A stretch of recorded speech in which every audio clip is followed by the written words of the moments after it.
Hello, my lovelies! MyLovelyShadoww here. Welcome back to some more Five Nights at Freddy's, the Twisted Ones. Charlie tossed her keys to John. You go. There's a gas station a few miles back the way we came. You can call from there. He nodded, jangling the keys in his hand. I'll stay with you, Jessica said instantly. No, Charlie said, more forcefully than she intended. Go with John. Jessica looked confused for a moment, but finally nodded and headed off toward the car. Are you sure? John asked. Charlie waved her hand at him dismissively. Someone needs to stay with it. I'll keep my distance. I promise. I won't disturb it. Okay. Like Jessica, John hesitated for a moment. Then they left Charlie alone in the empty lot. After a minute, she heard the engine start, and the noise of the car faded as they drove off down the streets empty. She sat at the top of the mound where she had uncovered the misshapen bear and gazed down at it. What do you know? She whispered. She stood and paced slowly over the other two plots of disturbed soil, wondering what lay beneath. The bear was frightening, misshapen, an imitation of Freddy created by someone else. It was a strange variation, into which her father had never breathed life. But William Afton, Dave, did. The man who designed these things were the same man who had stolen and murdered her brother. Although surfaced, a question that had visited her many times before. Why did he take Sammy? Charlie had asked of herself. The wind, and her dreams that questioned endlessly. Why did he take Sammy? But she had always meant, why not me? Why was I the one who lived? She stared down at the soil beneath her, envisioning the bear's strange, embryonic face. The children murdered at Freddy Fazbear's had lived on after death. Their spirits lodged somehow inside the animatronic costumes that had killed them. Could Sammy's spirit be imprisoned somehow behind a large rectangular door? Charlie shivered and stood up, suddenly wanting to put as much distance as possible between her and the twisted Freddy buried in the soil. The image of his face came to her again, and this time it made her skin crawl. Did the other two mounds hide similar creatures? Was there a malformed rabbit hidden in the dirt just there? A chicken clutching a cupcake to its grotesque chest? But the thing that had tried to kill me, tried to envelop me, it was designed to kill. There could be anything buried down there, waiting for nightfall. She could look, dig up the other two mouths to see what lay slumbering beneath. But as soon as she thought, she could almost feel the lock of metal hands on her arms, forcing her inside the deathly, cavernous chest. Charlie took a few deliberate steps back from the mounds, wishing just a little that she had allowed Jessica to stay. How has your visit with Charlie been? Jessica asked in a conspiratorial tone as they made the final turn out of the development and into the main road. John didn't take his eyes off the road. It's been fun to see her again.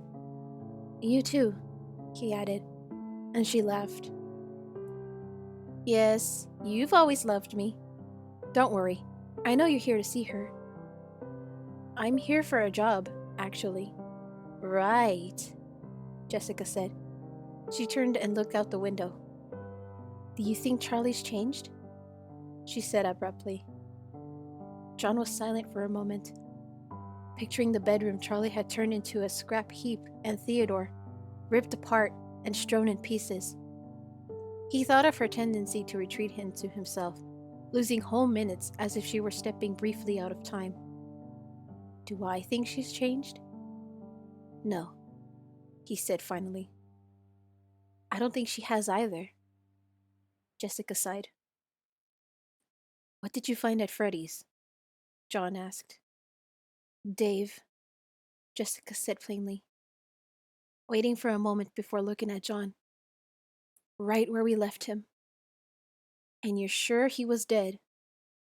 John looked down. Jessica swallowed hard, suddenly seeing the body again. She pictured the discolored skin and the costume that had sunken into his rotting flesh, fusing the man to the mascot in a grotesque eternity. He was dead, all right, she said hoarsely. The gas station was just up ahead. John parked in the small lot and got out of the car without waiting for Jessica. She followed at his heels. What a dump! Jessica spun, marveling at the surroundings. Surely there was a better place to... Jessica stopped short, suddenly seeing the teenage boy behind the counter. He was staring into space, watching something just behind them and to the left. Excuse me, John said. Do you have a public phone? The boy shook his head. No, not public, he said, gesturing to it. Could we use it, please? Customers only. I'll pay for the call, John said. Look, this is important. The boy looked at them, his eyes finally focusing, as if only just registering their presence. He nodded slowly. Okay. But you have to buy something while she makes the call. He shrugged, helpless against the rules of management. John, just give me the number, Jessica said. He dug it out of his pocket and handed it to her. As she went behind the counter, John scanned the shelves impatiently, looking for the cheapest item available. We have popsicles, the kid said. No thanks, John said. They're free. He pointed at the cooler. Well, how's that going to help me if they're free? I'll let it count as a purchase. The boy winked. John clenched his jaw and lifted the lid of the cooler, jerking slightly at the sight of the taxidermy coyote hidden inside. Brilliant. Did you stuff that yourself? He asked loudly. The boy laughed, a sudden snorting sound. Hey! He yelled as John grabbed the carcass by the head and yanked it out of the cooler. Hey, you can't do that! John marched to the door, out into the parking lot, and hurled the dead thing into the road. Hey! The boy screamed again and ran out into the street, disappearing into a cloud of dust. John? Jessica hurried out from around the counter. Clay's on his way. Great. He followed her out to the car. Charlie was still walking in circles, glancing up at the horizon every few seconds. She felt like a sentry, or the keeper of a vigil. She couldn't stop imagining the animatronics buried there. Whatever they were. They weren't in boxes, not even shielded from the dirt.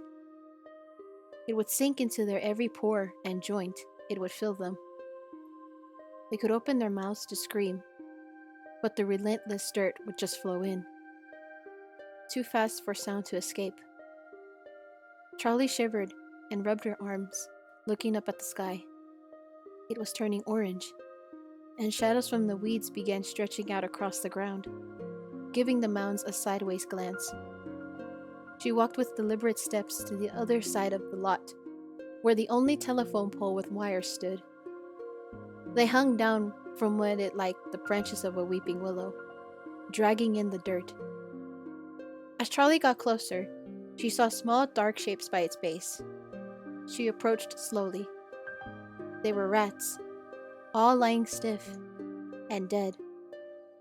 She stared down at them for a long moment, then whirled, startled at the sounds of cars. John and Jessica had returned, and Clay was just behind them.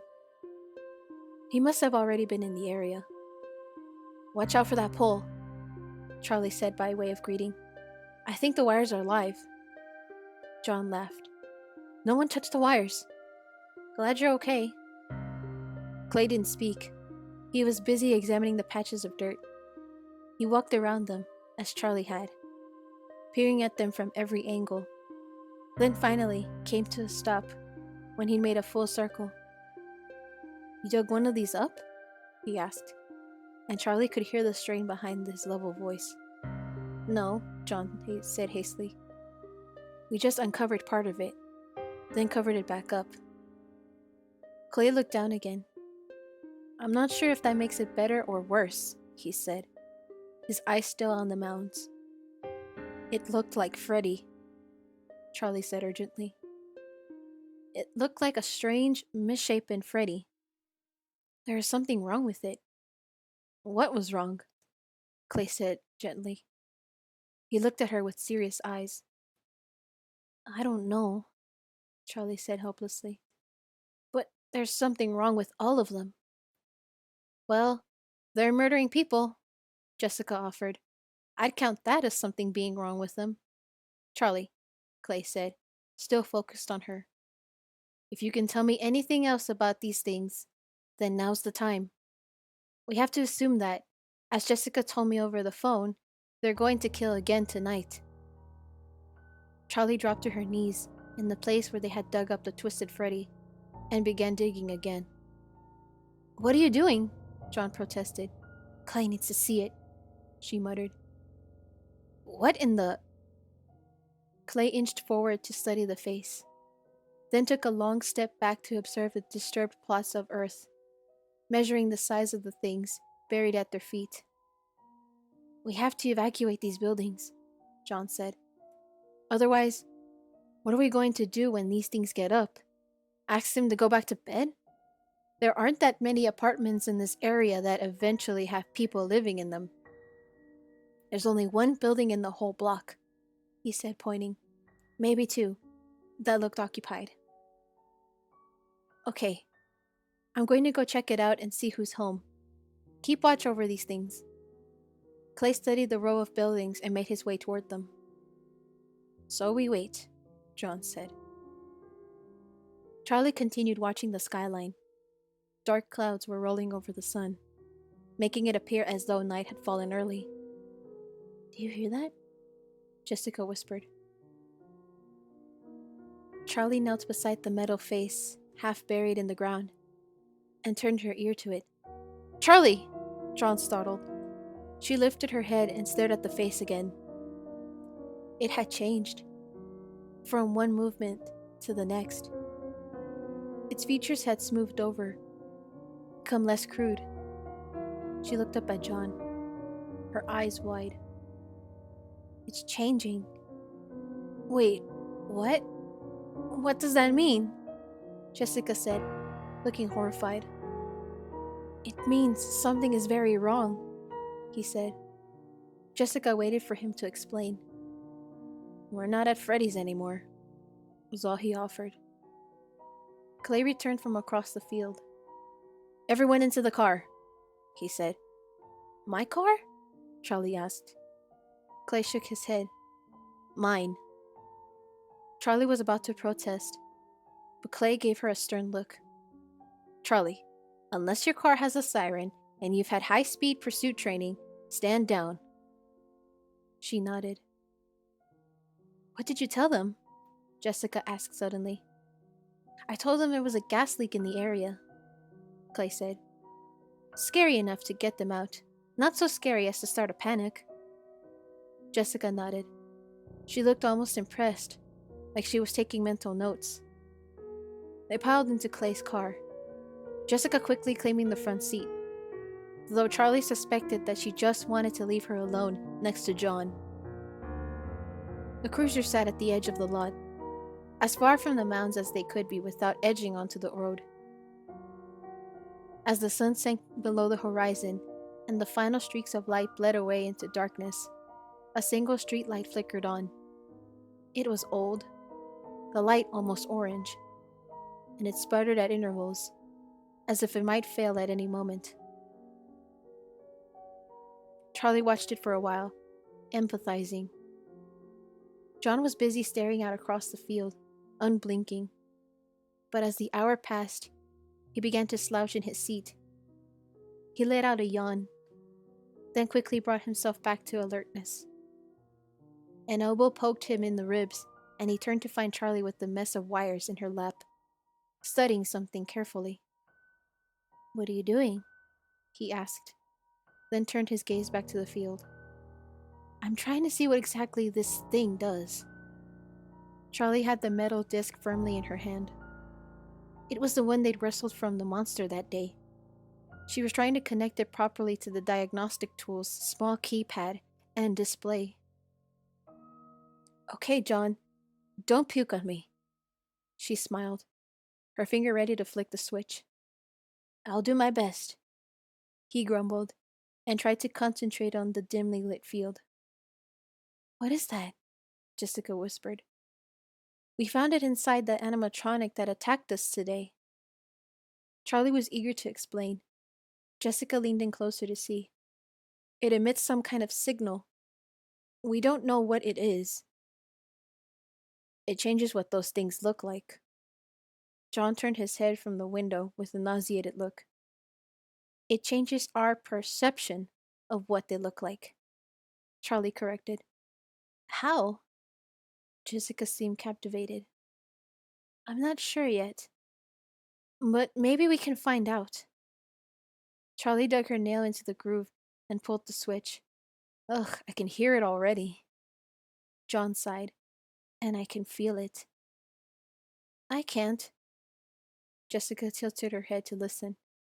"Maybe I can. I don't know. It's very high-pitched." Charlie was busy turning small knobs on the handheld display, trying to get a readout from the device. "It gets into your head." John rubbed his forehead. "This morning it almost made me sick." "Of course," Charlie whispered. "It gets into your head." "What?" Jessica turned toward her. "These readings looked nonsensical at first. I thought something was wrong." "And?" John said impatiently, when Charlie suddenly went silent. "In class, we learned that when the brain is overstimulated, it fills in gaps for you. So say you pass a red hexagonal sign on the road, and someone asks you what words were on it. You'd say, 'Stop,' and you'd imagine that you saw it. You'd be able to picture that stop sign the way it should have been. That is, of course, if you were properly distracted and didn't notice an obvious blank sign.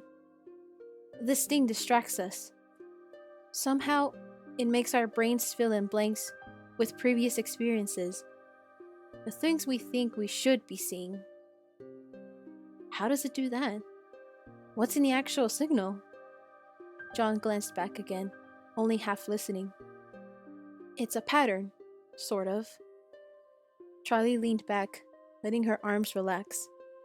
The device cradled in her hands. "The disc emits 5 sound waves that continuously vary in frequency. First, they match one another, then they don't. They go in and out of harmony, always on the edge of forming a predictable sequence, then breaking away." "I don't understand. So it's not a pattern?" John asked. "It's not. But that's the whole point. It almost makes sense, but not quite." Charlie paused, thinking for a moment. "The tone fluctuations happen so fast that they're only detected by your subconscious. Your mind goes mad trying to make sense of it. It's immediately overwhelmed. It's like the opposite of white noise. You can't follow it, and you can't tune it out." "So the animatronics aren't changing shape. We're just being distracted." "What's the purpose of that, though?" John had turned away from the window, giving up the pretense of ignoring the conversation. "To earn our trust. To look more friendly. To look more real." As the possibilities stacked up, a grim picture began to form in Charlie's mind. John laughed. "To look more real, maybe. But they certainly don't strike me as friendly." "To lure kids closer," Charlie continued. The car got quiet. "Let's just focus on getting through the night, okay?" Clay said from the front seat. "I can call this in as it is, but right now it's just buried junk in a field. But if you're right, and something starts moving out there..." He didn't finish. John leaned against the car door, propping his head against the window. so he could keep watching. Charlie leaned her head back, letting her eyes close for just a few moments. Across the field, the orange bulb continued to flicker with a hypnotic pulse. Minutes passed, and then almost another hour. Clay glanced at the teenagers. They had all fallen asleep. Charlie and John were awkwardly leaning on each other. Jessica had curled up with her feet on the seat beneath her and her head resting on the narrow window ledge. She looked like a cat or a human who was going to wake up with neck problems. Clay shrugged his shoulders up and down, seized with the odd alertness he always felt when he was the only one awake. When Carlton had been a baby, he and Betty would take turns getting up with him. But while Betty had been exhausted by it, barely making it through the following day, Clay had found himself almost energized. There was something about walking through the world when no one else was stirring. It made him feel as if he could protect them all. As if he could make everything all right. Oh, Betty. He blinked, the orange streetlights suddenly shimmering as his eyes moistened. He took a deep breath, regaining control.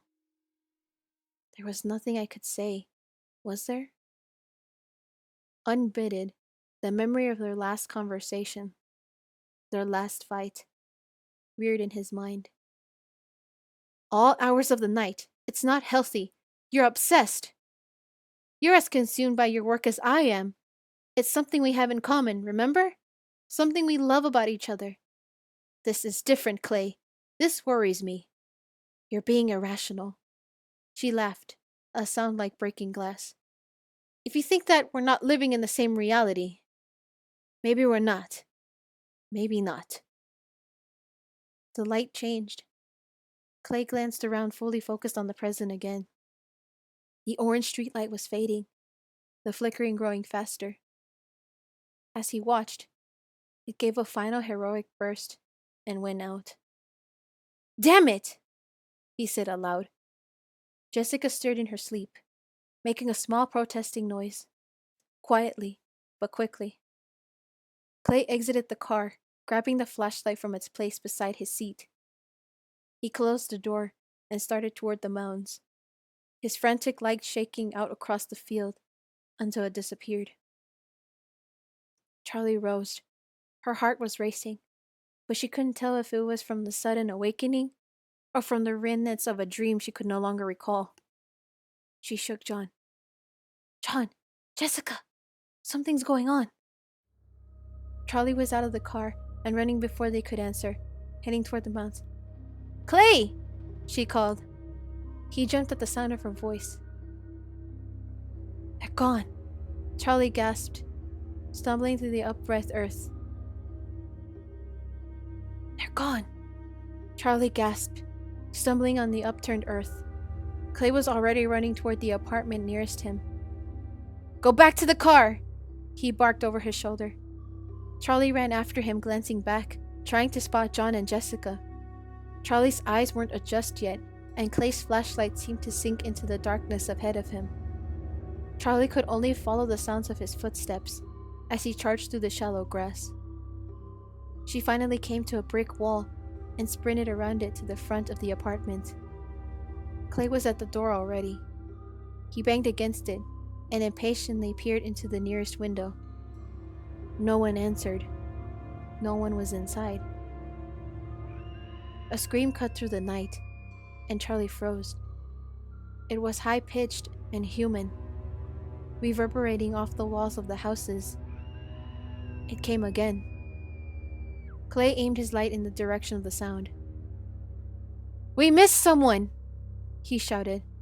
He darted around the side of the house, running blindly back across the field. The scream seemed to be in motion, making its way rapidly toward the black trees. Over here! Charlie cried, breaking from behind Clay and running toward an indistinct movement in the dark. Charlie! John's voice cut distantly through the night. But Charlie didn't wait for him. The sound of gravel under her feet was deafening. She came to an abrupt stop, realizing she lost her bearings. "Charlie!" Someone yelled in the distance. The rest was lost in the rustle of the trees as the night wind swept through. She tried to keep her eyes open as grains of sand pelted her face.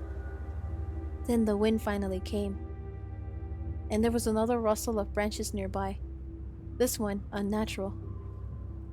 Charlie stumbled toward the sound, holding her arms in front of her until she could see again. Then it was there. Just at the edge of the tree line, a misshapen figure stood hunched in the darkness. Charlie stopped short, a few yards away, struck still, suddenly aware that she was not alone. The thing lurched to the side, then stepped toward her, revealing a sleek snout. A wolf's mane ran over the top of its head and down its back. It was stooped over, one arm twisted downward, while the other flailed up. Perhaps its control over its limbs was uncertain. It was looking at Charlie, and she met its eyes. They were piercing blue and self-illuminating. Yet, while the eyes held a steady light, the rest of the creature was in flux, morphing in a disorienting fashion, even as she watched. One moment, it was a groomed and agile figure covered in silver hair.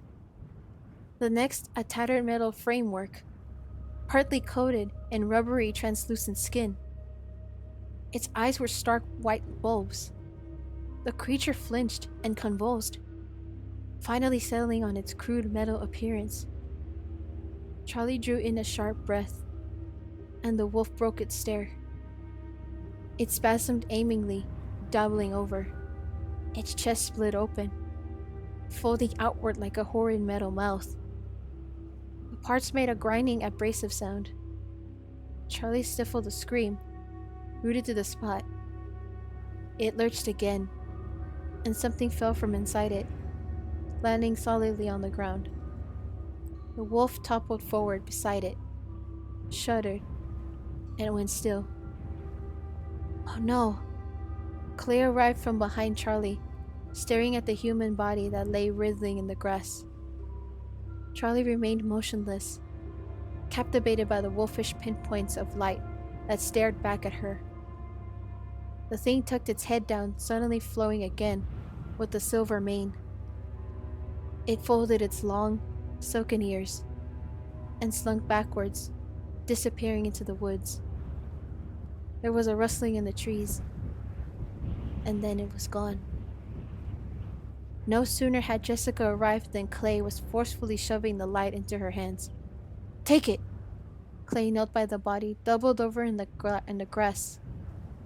"Take it!" Clay knelt by the body, doubled over in the grass, and checked for a pulse.